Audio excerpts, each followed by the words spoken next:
Hey,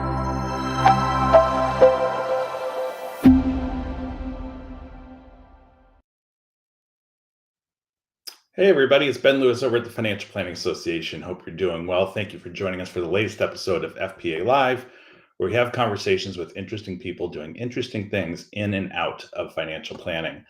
And obviously, look, we're coming up on the end of 2024. And I know one of the things in terms of all my work working with financial planners over the last 25, 26, 27 years is that when we get towards the end of the year, people start thinking ahead towards what they want to do in terms of their business growth, their business development, which all ties back to how they market their firm.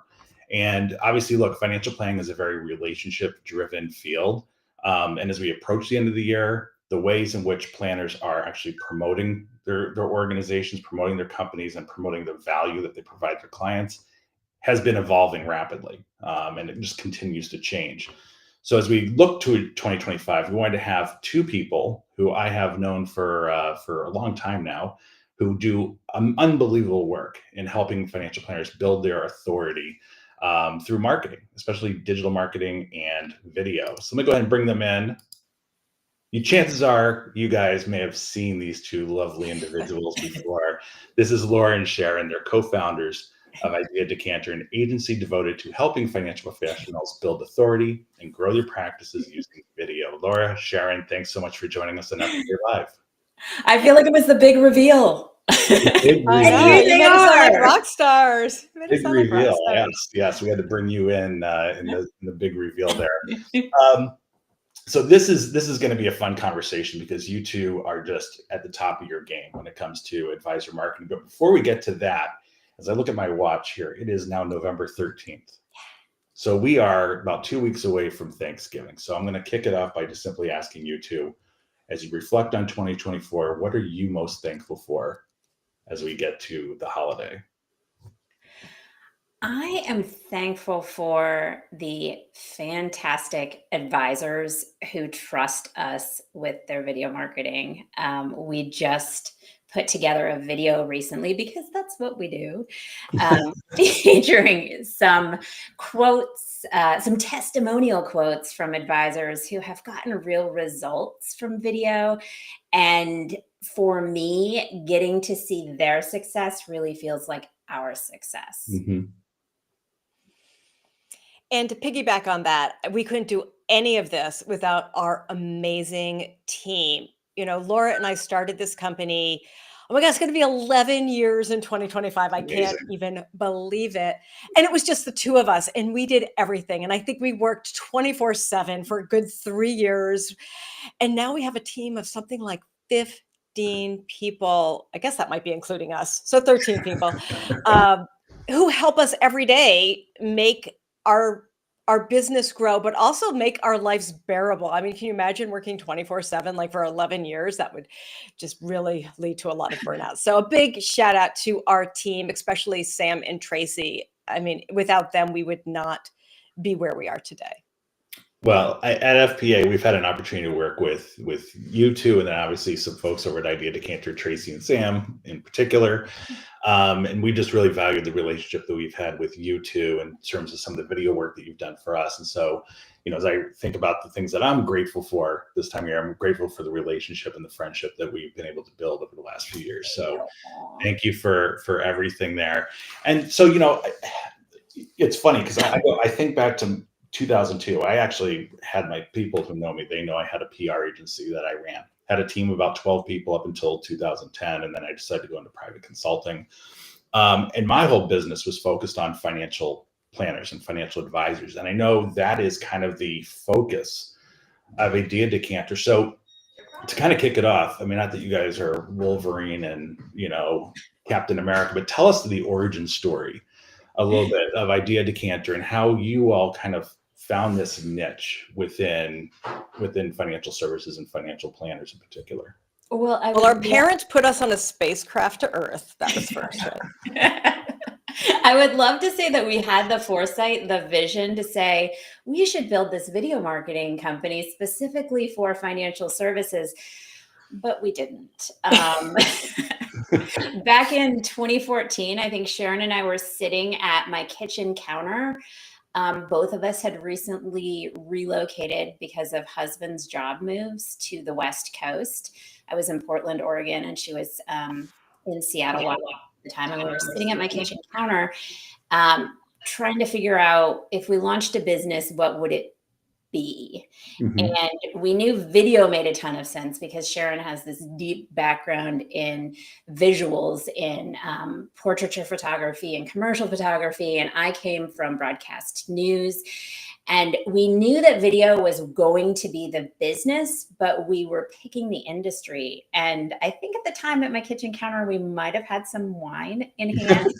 We thought, why not launch video for wineries? Because they could really use a great experience at the tasting room and people talking about how great the wine was and the wine. And I did have like a 10-year career as a food and hospitality photographer in Los Angeles. So it Well, wasn't there like you go. completely out of the blue. And again, I will say we liked wine. So we thought it was a great idea. And so that year we started creating a lot of videos for wineries, mainly in the Willamette Valley. We are Mhm. big Pinot Noir fans, so it just made sense. But as we began to share our videos out on LinkedIn, it was sort of the beginning of that wave of financial advisors realizing, wow, if I had a video on the homepage of my website, when people Googled me, they would have a better chance of getting to know me and beginning to trust me. Mhm. And so we're doing these videos about the harvest and the crush, and advisors I knew started reaching out and saying, hey, really liked that. Could you do a value prop for the homepage of our website? And because we tend to say yes, we were like, sure.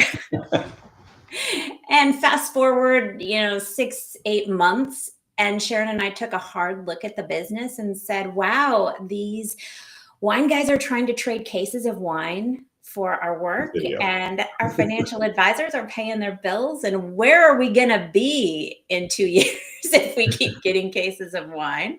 I'd say homeless and maybe an AA. It would have had a very different ending. So we pivoted and we've been in financial services ever since. That's great. That's great. So, video has become such a critical component of anyone's marketing mix. It doesn't matter if you're a financial planner, financial advisor, or if you're a travel agent. Video is such a key component. Why has it grown into such a dominant form of media for marketing? Because Well, I hate to say it, we have the attention span of a goldfish, right? I mean, and if you look at the trajectory of social media, when it first started out, Instagram was really for photographers. It was like they're sharing their work. It was just Mhm. pictures and text. Pinterest came out, and it was like a Mondrian experience of just visuals of like decorating your home to planning your wedding or whatever. And we've just moved more and more, much to probably Laura's writing skills chagrin, into a more visual experience in our marketing. And that being said, video is just that next jump, going from those still images to, the video format, adding not only the visuals, but the words and the music. It's such an emotional experience when you use video that really nothing else can match. You can do a beautiful portrait of yourself and have a lovely bio written, but that you put a video out and people are experiencing your voice, their experience, how you talk, and you get this Mhm. projection. You just control so much. You can control the projection of the warmth of your voice. I think we read somewhere that everyone reads text with a negative voice in their head. So you can circumvent that by Sure. using video. And let's face it, social media has changed our habits. Doom scrolling is real. We're there, we're watching videos. And what's been most interesting to me being in this video space for 10 years is watching the evolution of TikTok and how it has impacted all the other platforms, because TikTok, blasted into the scene with really short format videos that we just scroll through, or at least Mhm. my kids scroll through. And that is now seeping over into other platforms. You saw it show up then on Instagram. YouTube Shorts has become huge. Now even LinkedIn has a videos tab that's designed for the same kind of behavior. The Sure. scroll, scroll, scroll. Yeah. Well, I mean, just speaking for my kids, TikTok is all the rage. And unfortunately for them, they've gotten me hooked on TikTok as well. There's some great vegan recipes through TikTok that There I you find all go. the time. Anyway, so, video can be daunting. I mean, it doesn't have to be daunting. But for a lot of planners out there who have considered it, there's a million reasons to get into video, but there's equally a million reasons why planners and advisors don't do video. What are some of the most common excuses for not doing it, and how can they actually combat that? Oh, I think the number one excuse we hear is time. Don't you Mhm. agree, Laura? I Mhm. mean,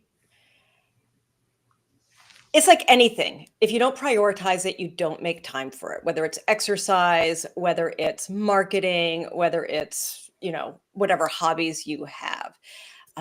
But I mean, the good news is in today's day and age, like you don't have to do everything yourself and it doesn't have to cost a fortune. It's not like in the 80s where you needed $60,000 worth of equipment to Mhm. create a video and you needed a team of 15 people. All you need is this.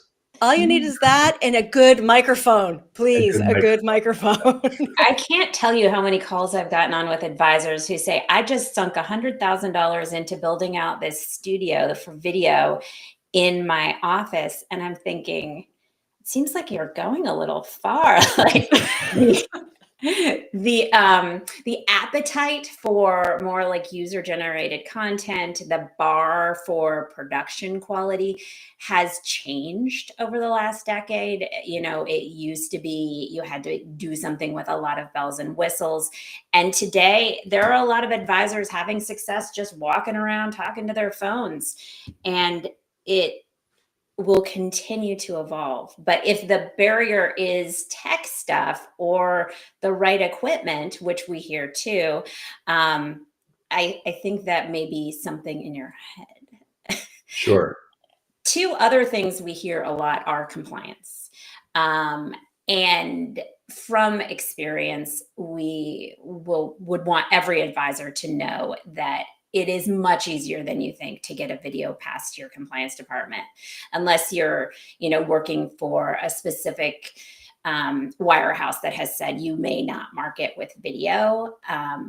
Usually the compliance fears are very unfounded. Most compliance teams we've worked with really do want you to market yourself and rarely kick back video projects. So, if you're staying away from making promises and making guarantees, then your video content's probably going to fly right through compliance. And I think the other one, and Sharon can really speak to this, is I feel like people might judge me, that they're going to watch a Mhm. video from me and think I'm a hack. Yeah, I think confidence is a big uh, barrier for a lot of, I mean, not just advisors, for a lot of Mhm. people. When you're on social media and you see these influencer type people and you think, oh my God, like I don't want to dance, I don't want to do this, but I mean, you don't have to, right? Like no one's forcing you to do that. What I think people don't understand is a lot of the really successful people using social media aren't just like picking up their phones and shooting. Even if it looks that way, they have a plan in place. And like anything, the only way to get over lack of confidence is to rip off that band-aid and just jump in and allow yourself to suck for a couple of them. Like no one's going to see them. I mean, one of the pros and cons of social media is that the scroll is never ending, right? So, Mhm. I mean, if you ever try to go and find something that you saw like a week ago, good luck to you, right? Like unless you saved it somewhere, unless you bookmarked it, it is gone because there's like 100,000 other posts between that.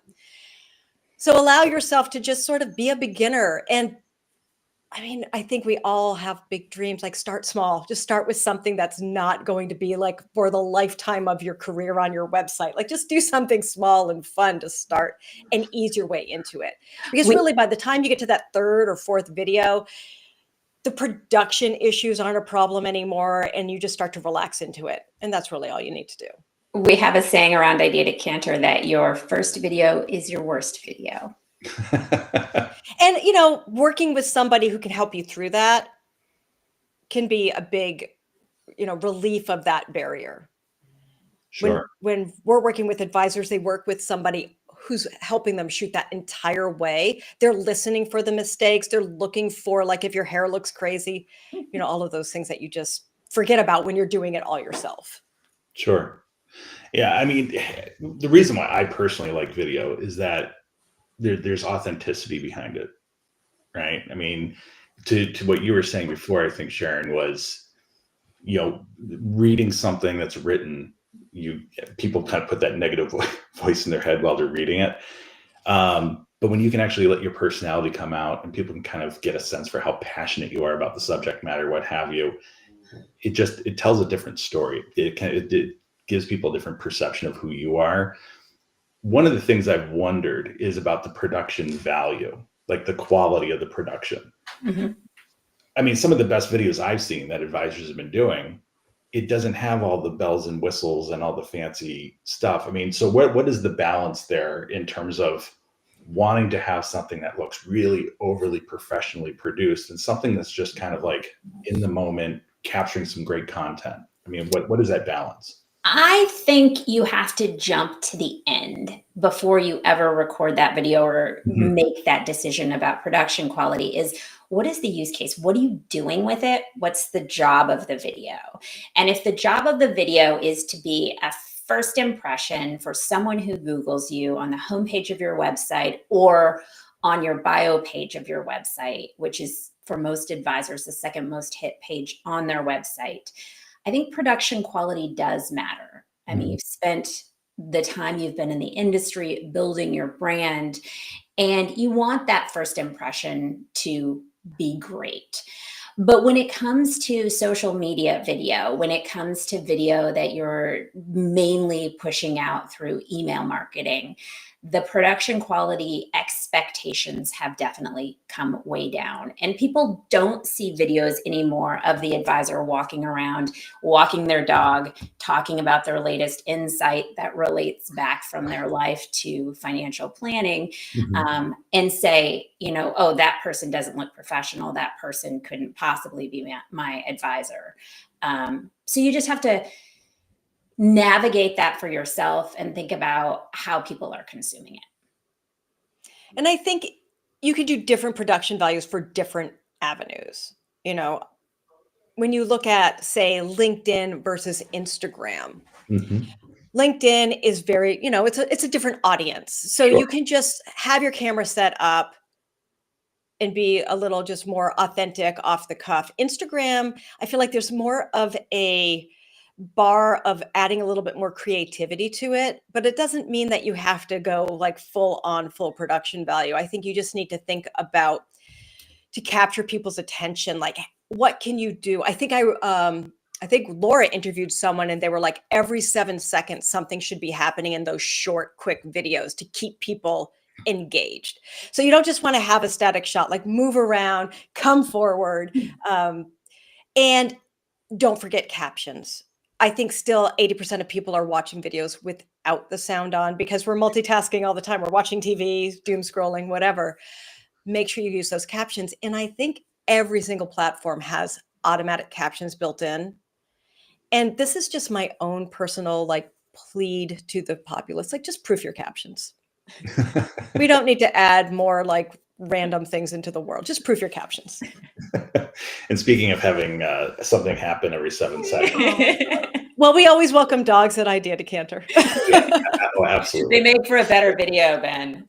They really do. They definitely do. Stella, you want to come here and have a no? Okay.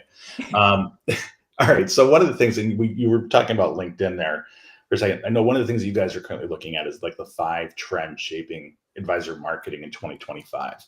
So I want to kind of jump through each one of these because I think a lot of these are, I mean, these are just great. So the first one is to build authority on LinkedIn. And so I guess like what is happening with LinkedIn that tells you that this is specifically an area that planners should be focused on?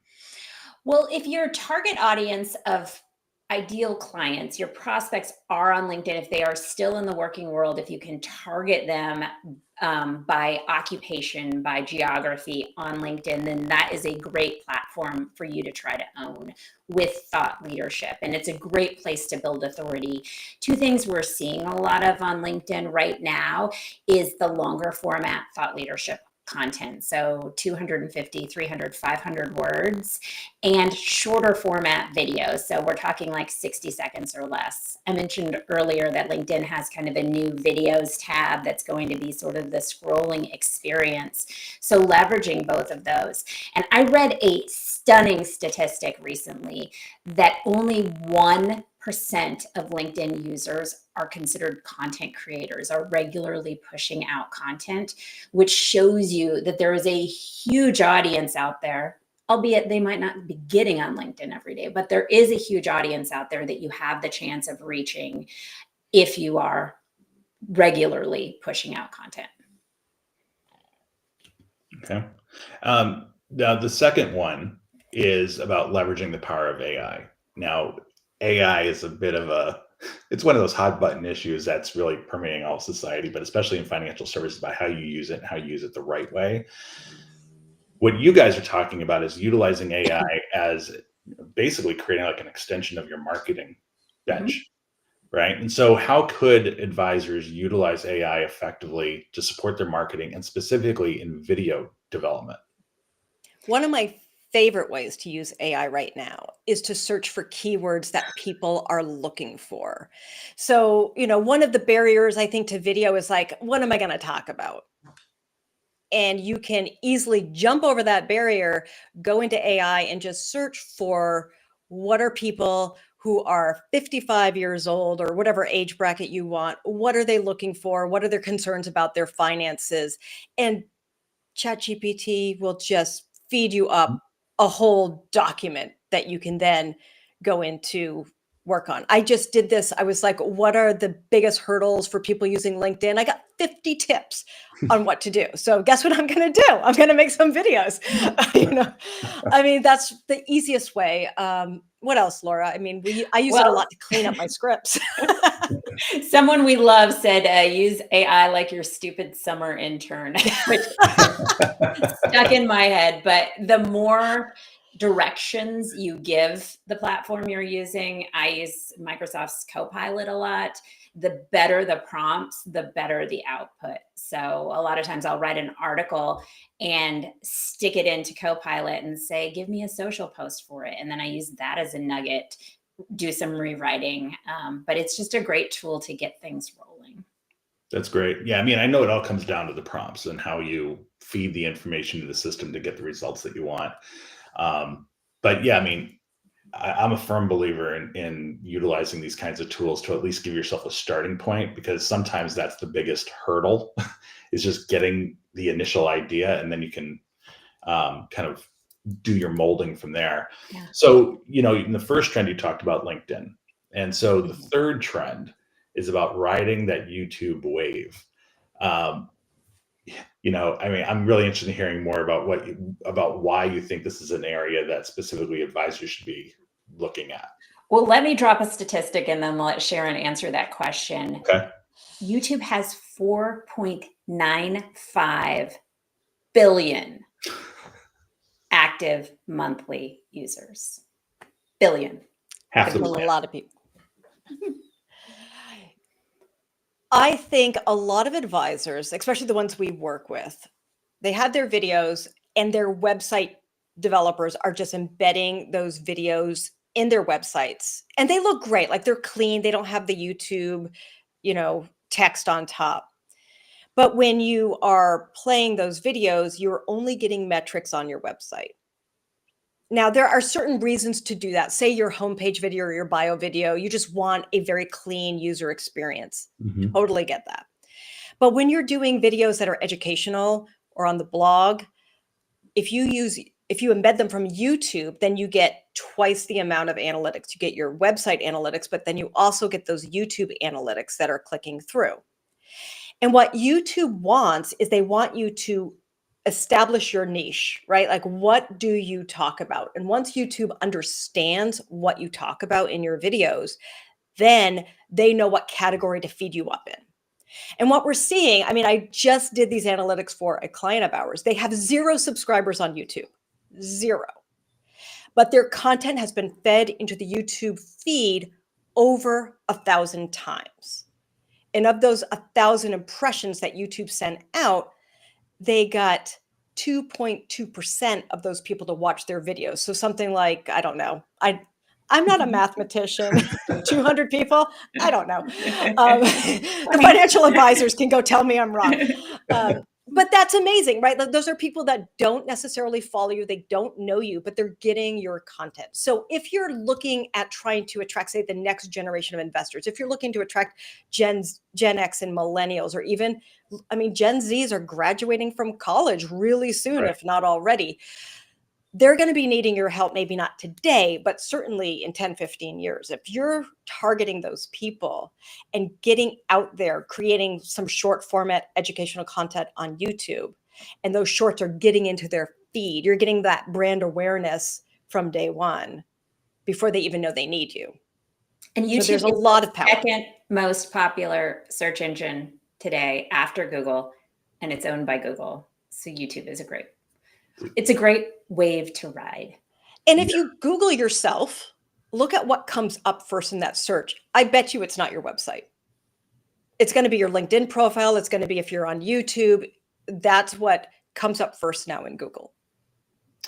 Yeah, it's funny because with the growth in things like TikTok and Instagram Reels and so on, people, it's funny because I've always kind of thought like YouTube's becoming a bit of an afterthought for some people, but it's actually probably one of the more critical platforms to be on.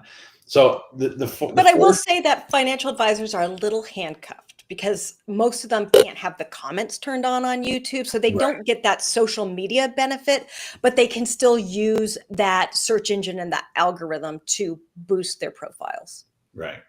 So the fourth trend is a little bit different, and it's different because it's not really in line with what we've been talking about when it comes to social and video.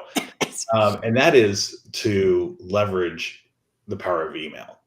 And this is one of these areas where it kind of makes everybody cringe a little bit because we're just all overwhelmed by the amount of just junk that appears in our inboxes.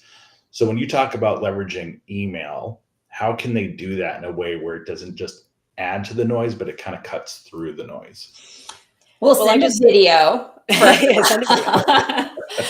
I'm laughing because I just spent this morning like cleaning out all the emails I haven't looked at for the past 30 days. Like I need to like unsubscribe to a couple of things.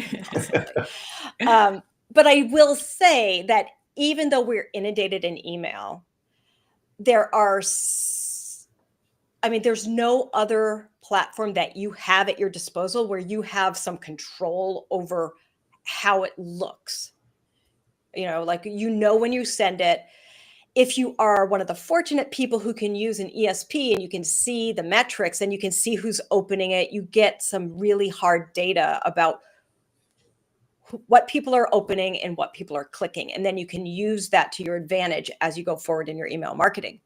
I think what most people do that makes it, I wouldn't say a fail because that seems a little harsh, but what makes it unreadable perhaps is they just put too much content in that email. Right. I mean, I have a couple of samples. I will not call out anyone, but it's a novel. I mean, it scrolls and scrolls and scrolls. Like, I'm sorry, if it's over 100 words, like they're not reading afterwards. They're skimming, looking for maybe a graphic or something to pop up and capture their interest. Research suggests that an email with a video in it gets 200% or 200 times more engagement than an email with just text. I think if you're considering ways to stand out in a very crowded inbox, it's what are you putting in the subject line? It's got to have value for the recipient, and it's got to catch their eyes. I would even suggest putting an emoji in there just because in that feed in the inbox, it makes it pop to the eye and people are more likely to click it and open it and see what's inside. You can't control when your prospect gets on any social media platform. You can't control when they visit your website, but you can control dropping something into their inbox. Right. And if it's short, With a video, you've got a much better chance of them actually reading your email, watching that video, as opposed to some long, email that's got like 5 different calls to action in it or something. Sure. Yeah. I mean, those long, overly wordy emails need to go. And chances are FPA is a little bit guilty of some of that. Sorry. Everybody needs to do better. But this is certainly one of those areas that I think we can all work on, is to make our emails a little bit more engaging, a little bit quicker. Well, a key takeaway is that people do one thing from an email. They will take one action. So as you're creating your email, just think, what is the one thing I want them to do from this? And if you're trying to get them to do 5, you're going to fail. Yeah. So let's go on to the 5th trend here. And this one is going to be interesting because obviously, as everybody knows, the SEC has relaxed some of the client testimonial rules. Do you guys believe that now is the time to start leveraging those client testimonials? So in your estimation, how can planners start to do this while still being compliant and also feeding that marketing engine that they need? To be fair, Ben, I think 2023 was the time to start leveraging it. Right. 2025, if you haven't yet, and 90% of advisors have not treaded into client testimonials yet.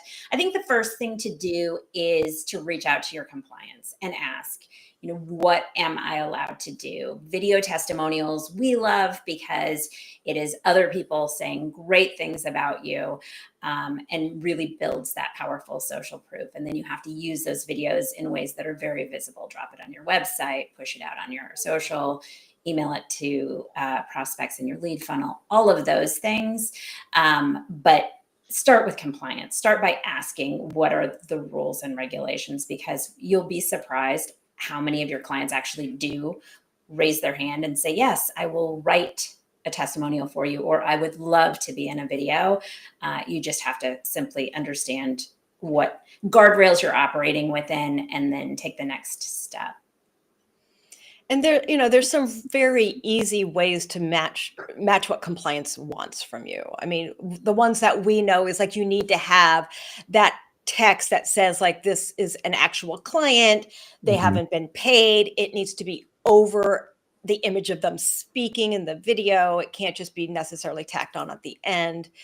I mean, we know what you can't say. You know what you can't say, but your client might not. So you need to definitely, we recommend doing a Q&A rather than scripted with testimonials, because if it's scripted, it's just going to come off as scripted. It's not going to come off as like a genuine, heartfelt, like, you need to work with this financial advisor. So when you're doing those Q&As, like, you just need to make sure that if they say something that compliance isn't going to fly with, you need to make sure that you have those follow-up questions so that you can get that great soundbite that compliance is going to love. And if video testimonials feel like a bridge too far, you should at least explore some of the software options that you have. Wealth Tenders out there, Amplify Reviews, Testimonial IQ. There are new fintechs out there that are designed to help make this process easier and compliant. So social proof is powerful, and make 2025 the year that you take advantage of it. Yeah. And to your point, people should have been doing this in 2023 when things were relaxed. So if you're late to the game. We had a handful of clients. I read a statistic that in industries across the board, not specifically financial services, the number one use case for video was client testimonial. So if you think about the power of that, hopefully that will be what it takes to get you moving. Great. So in the closing minute here, I want to give you guys an opportunity to tell everybody a little bit more about Idea Decanter, the great work that you guys do, how people can get in touch with you if they're interested in exploring Idea Decanter services. Let you take it away from here. Our goal is to make it incredibly easy to create video content that builds your authority and grows your practice. And we have a 3-step proven roadmap to get you there. You can learn all about it at ideadecanter.com. We obviously have quite a few videos you can watch there. And if you're interested in finding out more, there's a schedule a call button you can find right at the top. Great. And I will say, definitely, it's right there on the screen, ideadecanter.com. I know that if you go to the blog section of their website, there is a ton of great content on there. A lot of it's video, so for good reason. But there's a ton of great insights and thoughts and ideas and strategies that everyone can be thinking about. And definitely reach out to Laura and Sharon and the team at ideadecanter.com. I can't say enough good things about you guys and all the work that you've done with us over the last few years. And I'll just continue to tout you guys from the rooftops about just how wonderful you guys are. So people should take a look at ideadecanter.com and reach out to Laura and Sharon. We appreciate you, Ben. It's always a pleasure to work with you, Ben. Oh, thank you guys so much. And I want to, again, thank you two for taking the time. And in the meantime, I want to encourage all of you that if you want to tune into all of our FPA Live episodes, you can go to fpahub.org. That's fpahub.org. You can also click that little QR code right there in the top of your screen, and it'll open up all the library. And we're going to have this recording with Laura and Sharon up in FPA Hub here probably in the next day or two. So you can go back and watch it all over again if you'd like.